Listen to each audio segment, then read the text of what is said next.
नमस्कार, आप देख रहे हैं राष्ट्र प्रथम। आपके साथ मैं हूं तुषार शर्मा। बुलेटिन की शुरुआत करेंगे हेडलाइंस के साथ।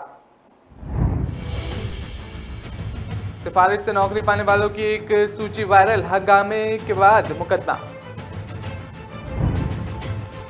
रुद्रपुर में पीएम मोदी के जन्मदिन पर हुआ रक्तदान शिविर आयोजित। एसडीएम प्रत्युष सिंह ने भी किया रक्तदान। भारी बारिश का हुआ अलर्ट, रोकी गई केदारनाथ यात्रा। पुलिस, एसडीआरएफ और एनडीआरएफ हुई मुस्तैद। उत्तराखंड में स्थापित होगा 100 बेड क्षमता का आयुष ग्राम। केरल की आर्य वैद्यशाला ने जताई सहमति। परीक्षाओं के दौरान लागू की जाएगी धारा 144। लोक सेवा आयोग के चुनावी मोड़ प्रस्ताव पर मंथन शुरू। खबरें जाने के विस्तार से। आपको बता दें कि राष्ट्रीय स्वयंसेवक संघ के एक वरिष्ठ पदाधिकारी की सिफारिश पर सरकारी विभागों और संस्थानों में नौकरी हासिल करने वालों की सूची शनिवार को सोशल मीडिया पर वायरल हुई तो हंगामा मच गया। बता दें कि संघ के प्रांत और पुलिस ने भ्रामक समाचार प्रसारित करने वाले लोगों को चिन्हित कर कार्रवाई करने की भी बात कही है। बता दें कि आरएसएस के प्रांतीय कार्रवाई दिनेश सोमवाल ने नेतृत्व में संघ पदाधिकारियों और कार्यकर्ताओं ने मुख्यमंत्री और डीजीपी से मुलाकात की। उन्होंने बताया कि संघ के प्रचारक युद्धवीर को बदनाम और अपमानित करने की नियत और मंशा से फर्जी, असत्य और भ्रामक सूची बनाई गई है। इसमें कुछ लोगों के नाम लिखवाकर और उन्हें प्रांत प्रचारक का रिश्तेदार और नातेदार बताया गया है। आरोप लगाया गया है कि वर्ष 2017-22 के बीच अपने पद और प्रभाव का दुरुपयोग कर सरकारी विभागों में रिश्तेदारी को नौकरियां दी गई और पाया सूची में दर्ज नाम के लोग ना तो सेवा में कार्यरत हैं और ना ही उनका किसी प्रकार का संपर्क या संबंध प्रांत प्रचार से है। उन्होंने मामले की उच्च स्तरीय जांच की मांग की है। तो बता दें, सूची जारी होने के बाद सोशल मीडिया पर धड़ल्ले से वायरल भी हो गई। प्रधानमंत्री नरेंद्र मोदी के जन्मदिन पर शनिवार को कई जगह रक्तदान शिविर आयोजित किए गए। बता दें कि रुद्रपुर में एसडीएम प्रत्युष सिंह ने भी रक्तदान किया। रुद्रपुर सिटी क्लब में बीजेपी प्रदेश मंत्री विकास शर्मा, जिला अध्यक्ष विवेक सक्सेना, विधायक शिव अरोरा ने शिविर का शुभारंभ किया। एसडीएम प्रत्युष सिंह, जिला अध्यक्ष विवेक सक्सेना और विधायक शिव अरोरा समेत कई लोगों ने रक्तदान किया। बीजेपी प्रदेश मंत्री शर्मा ने बताया कि 15 दिन तक विभिन्न सेवाओं के कार्य किए जाएंगे और भाजयुमो की ओर से दिनेशपुर में आयोजित शिविर में प्रदेश उपाध्यक्ष अतुल पांडे, किसान सहकारी समिति अध्यक्ष रोहित मंडल और पत्रकारों समेत 121 लोगों ने स्वैच्छिक रक्तदान किया।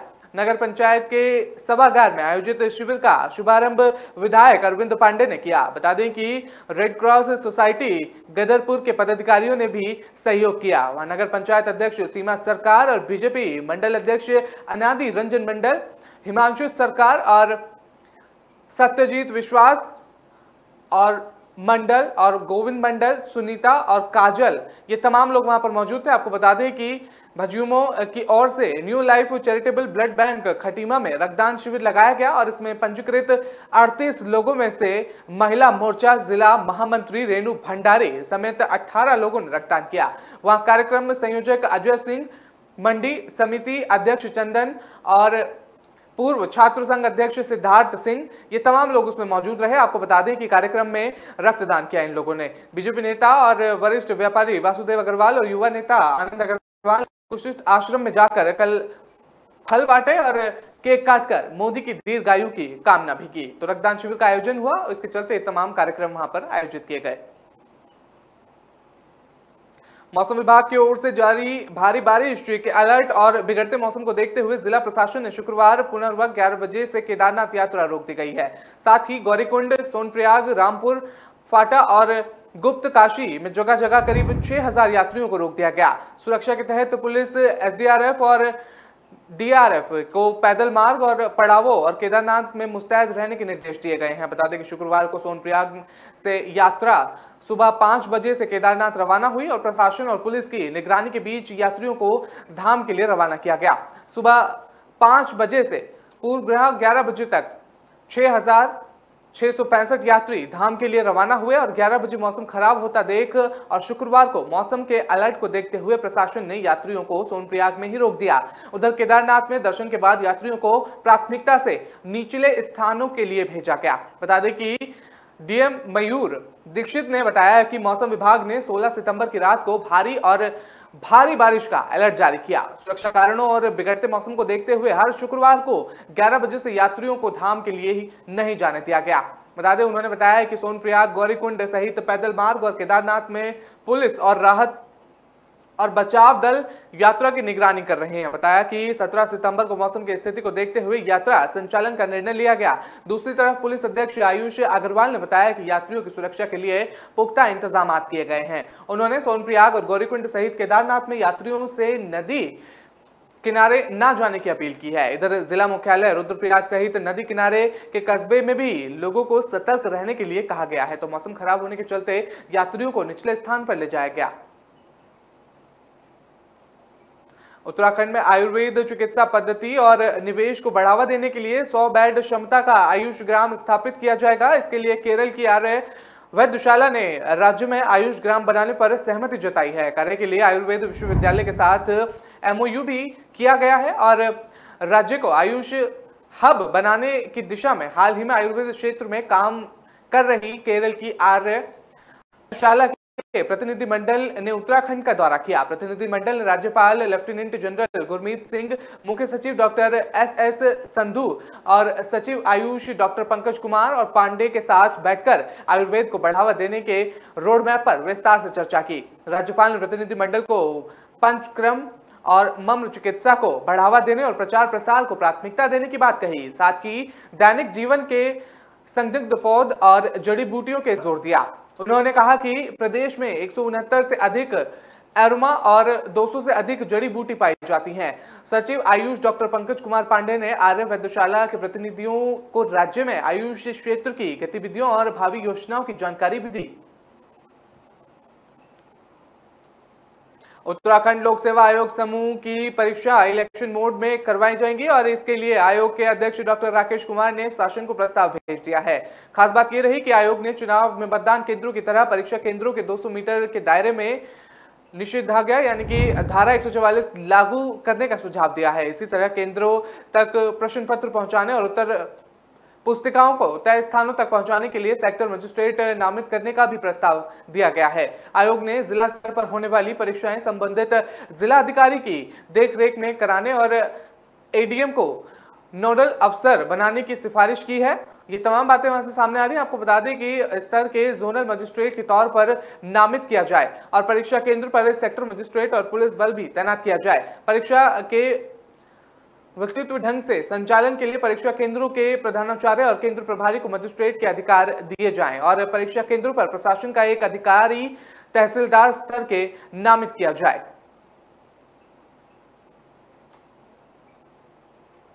फिलहाल वक्त तो चला एक छोटे से ब्रेक का। खबरों का सिलसिला लगातार जारी रहेगा।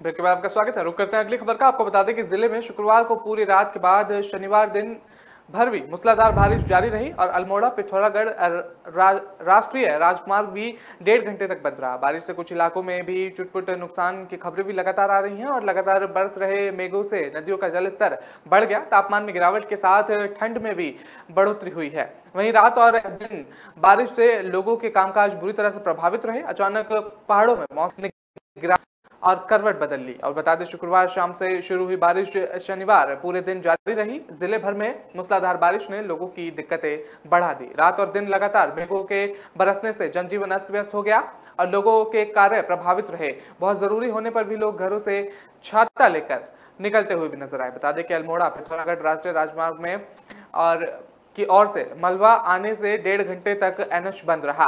हालांकि बंद में विभाग की ओर से लगे जेसीबी से मलबा हटाकर यातायात सुचारू किया गया। वहीं कई बार एनएच में मलबा आने से मार्ग बाधित रहा और 11 ग्रामीण मोटर मार्ग भी मलबे आने से बाधित रहे। बता दें कि शुक्रवार रात से शुरू हुई बारिश रात भर नहीं थमी और लक्ष्मेश्वर वार्ड में गैस गोदाम के पास रहने वाले विवेक साहा ने मकान का एक हिस्सा भरभरा कर ढह गया। मकान को जो हिस्सा ढह गया उसके पड़ोस में ही किराएदार और विवेक भी रहते थे।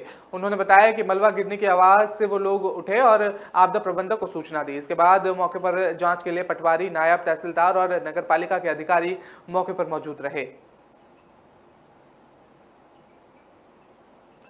दुग्ध उत्पादों के मूल्य में वृद्धि होने से जहां जिले के उत्पादकों और दुग्ध समितियों से जुड़े लोगों में खुशी है, तो वहीं श्रद्धा और त्योहार के चलते घरों में दूध से बने उत्पादों की अधिक खपत होने से इसका सीधा असर जनता की जेब पर पड़ता हुआ दिखाई दे रहा है। शनिवार से लागू हुए नए रेट के चलते लोगों को पनीर के लिए 5 रुपए अधिक और दही के लिए 10 रुपए ज्यादा और छाछ के लिए 8 रुपए ज्यादा देने होंगे। अब तक पनीर 375 रुपए प्रति किलो बिकता रहा था और जो अब 380 रुपए बिक रहा है। दही की कीमत 90 रुपए से बढ़कर 100 रुपए हो गई और छाछ पीने के शौकीन लोगों के प्रति किलो 8 रुपए अधिक देने होंगे। छाछ का दाम 22 रुपए से बढ़कर 30 रुपए प्रति किलो हो गया है। शनिवार से लागू हुए नए रेटों के चलते दूध और इसके उत्पादकों के खरीदारों में भी कमी देखने को मिली है और नई रेट लागू होने के बाद दूध उत्पादकों की खरीद में पहले दिन लगभग 20% की गिरावट देखी गई है।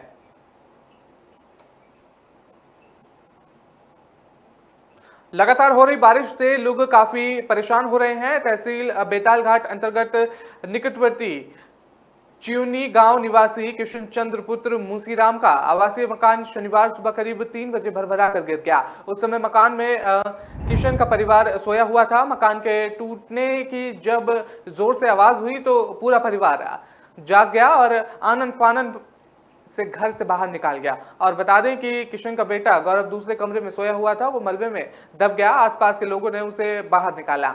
उसे चोट आई है जिसका प्राथमिक स्वास्थ्य केंद्र में किया जा रहा है उसका, और इसके बाएं हाथ में चोट आई है और किशन का परिवार किसी अन्य घर के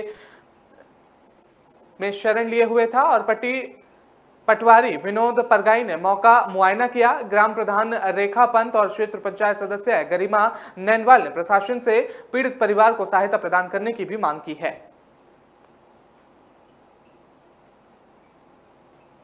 बेस अस्पताल में बाधित पेयजल आपूर्ति अभी तक सुचारू नहीं हो पाई है। वहीं मामला कुमाऊं कमिश्नर की जानकारी में होने के बावजूद न अल्मोड़ा के प्रशासनिक अधिकारी इसकी तरफ ध्यान दे रहे हैं और न ही संबंधित विभाग के अधिकारी। हालांकि जल निगम अधिकारी के मुताबिक क्षतिग्रस्त पाइपलाइन को संभालने का काम शुरू करने की बात सामने आई है। सरकारी व्यवस्था को दुरुस्त करने में अधिकारियों की बेपरवाही किस तरह से हो सकती है, इसका साफ उदाहरण है। बता दें कि बेस अस्पताल में ठप पड़ी पेयजल आपूर्ति 5 सितंबर 2022 से सोबन सिंह जीना बेस अस्पताल में पेयजल आपूर्ति ठप पड़ी है और पहले इसका कारण लमगड़ा के पास निर्माण कार्य के चलते पाइपलाइन क्षतिग्रस्त होने का बताया जा रहा था। वहीं अब जल निगम के अधिकारियों के मुताबिक पुलिस लाइसेंस से नीचे की ओर पाइपलाइन क्षतिग्रस्त बताई जा रही है। पिछले 1.5 महीने से अस्पताल के इमरजेंसी वार्ड, जनरल वार्ड समेत डॉक्टर कॉलोनी में भी पानी की सप्लाई जल संसाधनों के टैंकरों से कराई जा रही है। बता दें कि लिखित शिकायत देने के बाद भी जल निगम ने क्षतिग्रस्त पाइपलाइन की मरम्मत इतने दिनों में नहीं कराई।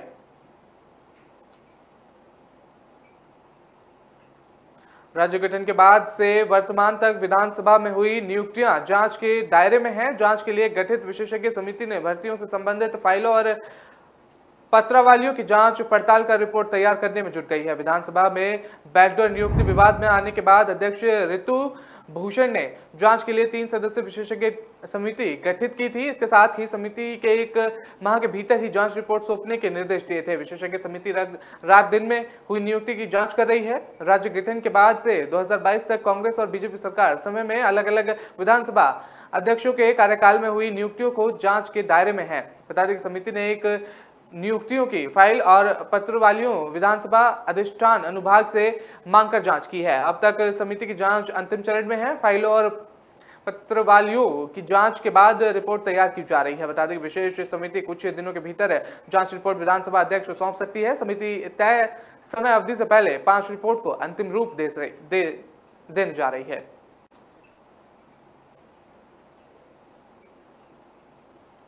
फिलहाल वक्त तो चला एक छोटे से ब्रेक का, खबरों का सिलसिला लगातार जारी रहेगा।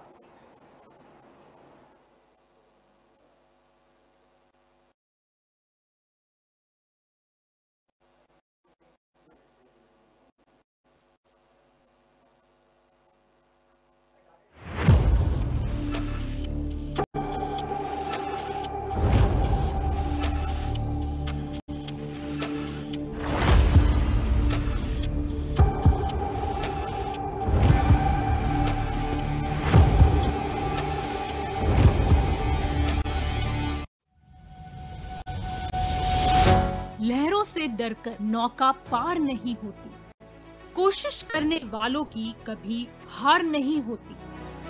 नन्ही चींटी जब दाना लेकर चलती है, चढ़ती दीवारों पर 100 बार फिसलती है। मन का विश्वास रगों में साहस भरता है, चढ़कर गिरना गिरकर चढ़ना न अखरता है। आखिर उसकी मेहनत बेकार नहीं होती, कोशिश करने वालों की कभी हार नहीं होती। डुबकी या सिंधु में गोताखोर लगाता, जा जाकर खाली हाथ लौट कर आता। मिलते नहीं सहज ही मोती गहरे पानी में, बढ़ता 2 गुना उत्साह इसी हैरानी में। मुट्ठी उसकी खाली हर बार नहीं होती, कोशिश करने वालों की कभी हार नहीं होती। असफलता एक चुनौती है, इसे स्वीकार करो। क्या कमी रह गई देखो और सुधार करो। जब तक न सफल हो नींद चैन को त्यागो तो, संघर्ष का मैदान छोड़कर मत भागो तो। कुछ किए बिना ही जय जयकार नहीं होती, कोशिश करने वालों की कभी हार नहीं होती। कुछ नया करो।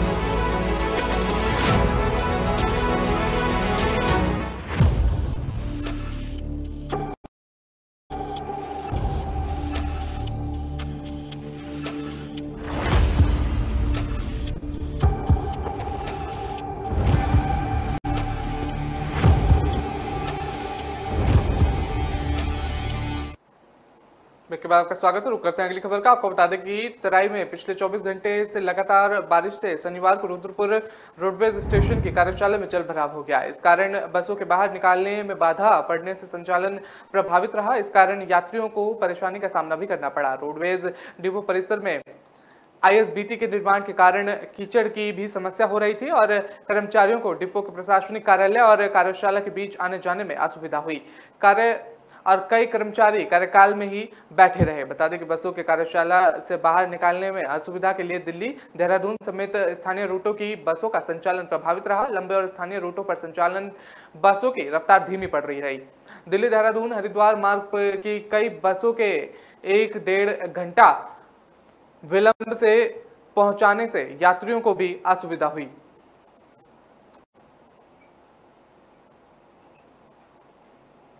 भारी बारिश के चलते शनिवार को गोला नदी का जलस्तर 13,558 क्यूसेक के पार चला गया, जिसके देखते हुए सिंचाई विभाग ने गोला बैराज के सभी गेट खोल दिए। साथ ही संबंधित विभागों को अलर्ट कर दिया और गोला बैराज के गेट खुलने से शीश महल फिल्टर प्लांट के लिए पेयजल आपूर्ति बाधित रही। इसी कारण 2.5 लाख से अधिक आबादी को पेयजल संकट से जूझना पड़ा। बता दें कि शीश महल फिल्टर प्लांट से हल्द्वानी शहर के और ग्रामीण इलाकों में 2.5 लाख से अधिक आबादी को पानी मिलता है। शनिवार को 6 घंटे के लिए शीश महल फिल्टर प्लांट को पानी नहीं मिला। आपको बता दें इसके चलते शीश महल फिल्टर प्लांट से 35 MLD की जगह शनिवार को सिर्फ 5 MLD पानी की आपूर्ति हो पाई। वहीं बारिश से लोगों के घर आंगन भले ही पानी से तरबतर हो गए, मगर नालों में और घरों में जो पानी है वो नहीं पहुंच पाया। बता दें सिंचाई विभाग के अपर सहायक अभियंता मनोज तिवारी ने बताया कि गोला नदी का जलस्तर सुबह 10 बजे से 12,075 क्यूसेक दर्ज किया गया, जबकि शाम को नदी का जलस्तर 13,000 क्यूसेक पर पहुंच गया। नदी का जलस्तर बढ़ने से सुबह 9 बजे से गोला बैराज के सभी गेट खोल दिए गए और सायरन बजाकर लोगों को अलर्ट भी किया गया। साथ ही इसकी जानकारी संबंधित विभागों को भी दी गई। जल संसाधनों और जेई सतीश सिंह ने बताया कि सुबह 8 बजे से दोपहर 2:30 बजे तक प्लांट को पानी नहीं मिला। इसी कारण पेयजल आपूर्ति प्रभावित रहा और नीलांचन कॉलोनी और डहरिया में ट्यूबवेल की मीटर खराब होने से 16,000 से अधिक आबादी को पेयजल संकट से जूझ रहा। बता दें कि स्थानीय लोगों ने जल संस्थानों से तत्काल ट्यूबवेल ठीक कर पेयजल आपूर्ति बहाल करने की मांग की। आपको बता दें कि टीपी नगर के एसएससी सती ने बताया कि कॉलोनी में ट्यूबवेल की मोटर हाई वोल्ट से खराब हुई थी और इसे ठीक करने का प्रयास लगातार किया जा रहा है।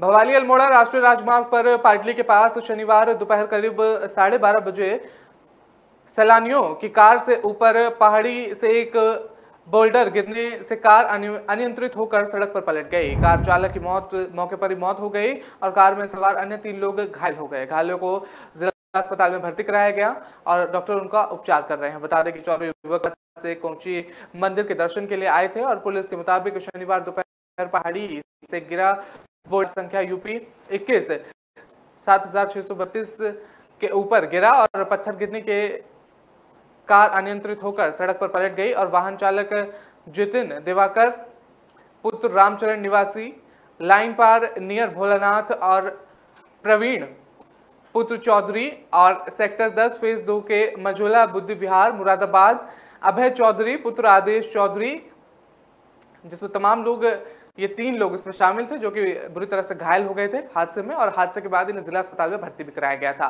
बता दें कि डॉक्टरों ने वाहन चालक जितिन दिवाकर को मृत घोषित कर दिया था और अन्य 3 लोगों को प्राथमिक उपचार के बाद डॉक्टरों ने छुट्टी दे दी है।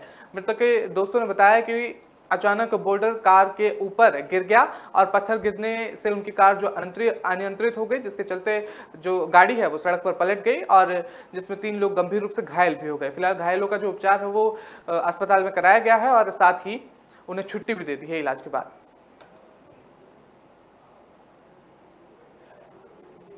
यमुनोत्री धाम जा रही गुजरात के एक यात्रियों की चलती बस में आग लग गई।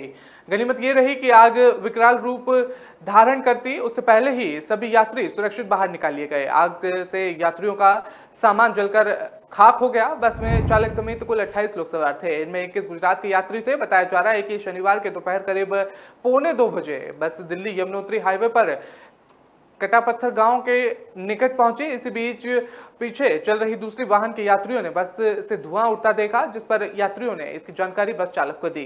जानकारी होने पर चालक ने बीच सड़क पर ही बस रोक दी और आनन फानन में यात्रियों को बाहर निकाला गया। जैसे ही यात्री बाहर निकले बस में आग भड़क गई। देखते ही देखते पूरी बस को आग की चपेट में ले लिया और सूचना पर चौकी प्रभारी डाक पत्थर अर्जुन गुसाई पुलिस टीम पहुंची और फायर सर्विस के साथ मौके पर वो तमाम लोग वहां पर पहुंचे और पुलिस और दमकल कर्मचारियों ने जैसे तैसे आग पर काबू पाया। चौकी प्रभारी ने बताया कि संभवतः शॉर्ट सर्किट के चलते आग लगी और समय रहते सभी यात्रियों को सुरक्षित बाहर निकाल लिया गया और आग पर काबू भी पा लिया गया।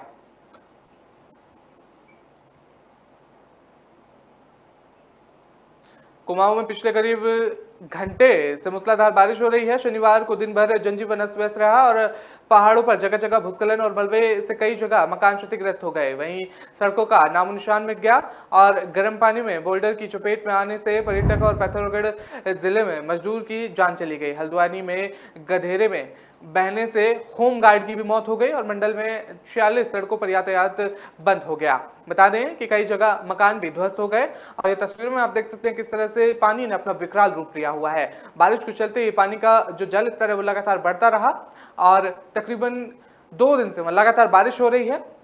साथ ही किस तरह से लोगों को भारी परेशानी का भी सामना करना पड़ रहा है।